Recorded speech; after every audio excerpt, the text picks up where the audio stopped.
Finally আজকে তোমাদের জন্য ভিডিও নিয়ে চলে এসেছি। তোমরা অনেকেই কমেন্ট করছিলে যে তোমাদের বিল মেমো বা ক্যাশ মেমো বা বিল বুক বলতে পারো, এই ধরনের তোমরা পিএইচডি ফাইল চাইছিলে। তোমরা নিজেদের শপ বা নিজেদের দোকানের বিল বানানোর জন্য তোমরা খুব সহজে কিভাবে বানাবে আজকে তোমাদের তার সহজ উপায় অর্থাৎ পিএইচডি ফাইল আজকে তোমাদের কাছে শেয়ার করব। তো ভিডিওর মধ্যে অবশ্যই পাসওয়ার্ডটা আছে, সেটা কিন্তু অবশ্যই দেখে নেবে। এবং এই পিএইচডি ফাইল থেকে তোমরা কি করতে পারবে, 3 থেকে 4খানা আমি তোমাদের পিএইচডি ফাইল অর্থাৎ দেখতে পাচ্ছ এখানে 4খানা পিএইচডি ফাইল আছে।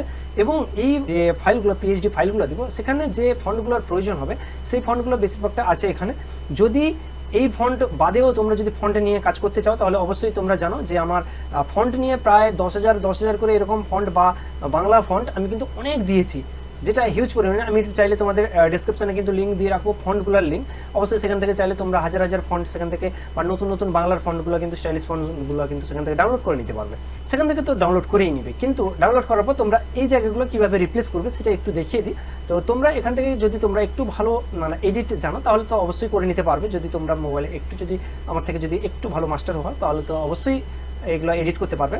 তো এডিট করার জন্য আমি স্পেশাল কিছু দেখাবো না, কারণ আমি চাইছি তোমরা এরকম বাংলারও মেমো থাকবে, বাংলারও এরকম এডিট থাকবে। তো বাংলা মেমো তোমাদের সঙ্গে শেয়ার করবো, সেখানে কিন্তু বাংলার লেখা থাকবে, সেইগুলো জাস্ট চেঞ্জ করতে হবে। যে নামগুলো আছে বা যে অ্যাড্রেসটা আছে সেটা কিন্তু তোমরা জাস্ট তোমাদের অ্যাড্রেসগুলো দিলেই কিন্তু হয়ে যাবে, ঠিক আছে। বেশিরভাগটাই খুব কম সময়ের মধ্যে করে নিতে পারবে। তো জাস্ট আমি এই বিলটা যদি দেখাই, এই বিলটার মধ্যে এই বিলটা যদি তোমাদের হয়তো অনেকের এই বিলটা বুঝতে অসুবিধা হতে পারে, সো এই বিলটা আমি এটাও সাইডে রাখছি। এই বিলটার প্রয়োজন তোমাদের অনেকের নাও হতে পারে। তো এই বিলটা সাধারণত সবার ক্ষেত্রে প্রয়োজন। তো এই বিলটা কীভাবে তোমরা এডিট করবে, সর্বপ্রথম টেক্সট লেয়ারে যাব এবং এখানে যে লেয়ারগুলো আছে এই লেয়ারের মধ্যেই কিন্তু সবগুলোই অপশানগুলো কিন্তু এখান থেকেই পাবে, ঠিক আছে। জাস্ট আমি টেক্সটে সিলেক্ট করব, দিয়ে এখানে জাস্ট টেক্সট এই যে হেডলাইন আছে অর্থাৎ তোমার যে শপের নামটা, শপ নেমটা, সেটা কিন্তু এখান থেকে চেঞ্জ করতে পারবে। দেখতে পাচ্ছ এখান থেকে চেঞ্জ হচ্ছে। তো আমি চেঞ্জ করতে চাইছি না, জাস্ট এখান থেকে এটা চেঞ্জ করবে। লোগোটা যদি চেঞ্জ করতে চাও তাহলে কি করবে, লোগোটার উপরে একবার ক্লিক করবে। এখানে দেখতে পাচ্ছ আমি ক্লিপিং মাস্ক এখানে কিন্তু করে রেখেছি। এটা হাইড করলে দেখতে পাচ্ছ যে আমার হাইড হয়ে যাচ্ছে লোগোটা, ঠিক আছে। জানা কম্পিউটার ইউটিউব চ্যানেলে যে লোগোটা সেটা কিন্তু এখান থেকে হাইড হয়ে যাচ্ছে। তো জাস্ট এখানে এই যে এখানে যে ছোট্ট আইকনটা আছে এখানে জাস্ট ডবল ক্লিক করবে, দিলে তোমাদের এই যে আইকনটা এসছে এই আইকনটার জায়গায় তোমাদের যে আইকন সেখানে জাস্ট এখানে এসে রিপ্লেস করবে এবং জাস্ট এখানে ক্লোজ করতে গেলে কিন্তু তোমাদের সেভ করতে বলবে। তো এখানে সেভ অবশ্যই ইয়েস করবে, দিলে কিন্তু সেভ হয়ে যাবে, দিলে কিন্তু এই জায়গাটায় জাস্ট লোগোটা কিন্তু লেগে যাবে।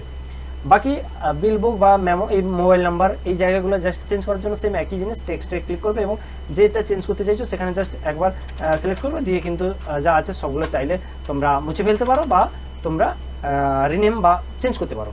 তো এগুলো হচ্ছে আমার অলরেডি করা আছে, সেই জন্য আমি দেখেছি এখানে বেশি কিছু দেখানোর নেই। তোমরা জাস্ট আইডিয়া লাগিয়ে কিন্তু তোমরা রিপ্লেসটা করে নিতে পারবে। তো এই বিল বুকটা তো হয়ে গেল। এরপর যদি তোমরা চাও যে এরকম বিল বুক যদি বানাতে, আমি একটু বড় করে দেখিয়ে দিচ্ছি। এরকম ধরনের বিল বুক কিন্তু প্রাইস থাকছে, ঠিক আছে। তো 4খানা বিল বুক থাকছে, তোমার যেটা ভালো লাগবে সেখান থেকে কিন্তু অবশ্যই এডিট করতে পারবে এবং বাংলা ইংলিশ ফন্ট পেয়ে গেলেই তো করে নিতেই পারবে। তো বাংলায় লিখতে হলে বাংলা জাস্ট ফন্টগুলো তোমাদের প্রয়োজন হবে। তো বাংলা কীভাবে লিখতে হয় সেই নিয়েও অলরেডি ভিডিও বানানো আছে, অবশ্যই সেই ভিডিওগুলো দেখে নিবে, তবেই বাংলাও টাইপ করতে পারবে। তো এই ছিল আজকের ভিডিও। যদি ভিডিওটা ভালো লাগে, আর এই পিএইচডি ফাইলগুলো কিন্তু আমি লিঙ্ক ডেসক্রিপশনে দিয়ে রেখেছি, আর ভিডিওটা পুরোটা আশা করি তোমরা কমপ্লিট দেখেছো, দেখলেই তোমরা হয়তো পাসওয়ার্ডটা কালেক্ট করতে পেরেছো। তো এই ছিল আজকের ভিডিও। যদি ভিডিওটা ভালো লাগে অবশ্যই ভিডিওটাতে একটা লাইক করবে এবং কমেন্ট একটা করে জানাবে তোমাদের ফাইলটা পেয়ে কতটা কাজে লেগেছে। তো দেখা হচ্ছে অন্য কোনো ভিডিওতে, ততক্ষণের জন্য bye bye, take care, thanks for watching.